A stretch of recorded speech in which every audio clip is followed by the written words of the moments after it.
Hi, my name's Dr. Becca Bratton, and I'm the country manager for KWS Cereals USA.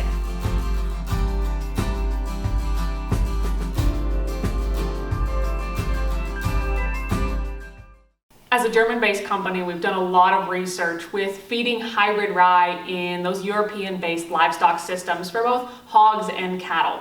However, when we introduced this crop to the US, we decided we needed to really better understand how hybrid rye fit into our US-based, predominantly corn, feeding systems. And so we've partnered with a lot of incredible universities and research partners to really dig deeper and better understand exactly how hybrid rye can replace corn in some of our livestock feeding systems here in the United States. From these numerous partners, we've learned a lot about how hybrid rye can really be used to replace corn in swine diets. And one of the things that I found really fascinating is that you can actually replace up to 100% of the corn, so you're only feeding hybrid rye to swine. And this works in nursery, grow finish, and sows that are both gestating and lactating.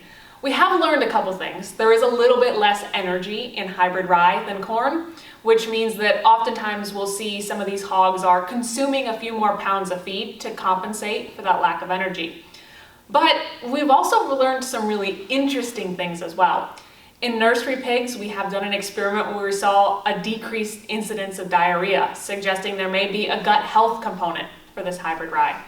Additionally, in sows, we actually saw a really cool synergistic effect where when we replaced 25 or 50% of the corn in those lactating diets, we actually saw improved lactation performance in sows.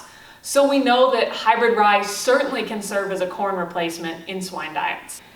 Helpful hint for feeding hybrid rye to swine. I get asked a lot about particle size and grinding size and what kind of microns we should be using for feeding hybrid rye to swine. Well, much like corn, I actually recommend 550 to 600 microns, and it's what was used for most of the feeding experiments you'll find published across the US. But I have had a couple producers tell me that microns of about 700 tend to flow a little bit better through some of their equipment. So for handling quality, you may want to consider just a little bit bigger particle size. If you have more questions about feeding hybrid rye or just want to learn more, feel free to reach out to your local KWS representative, or you can find lots of information on our website at kws.com. And don't forget to follow along on Facebook and Twitter.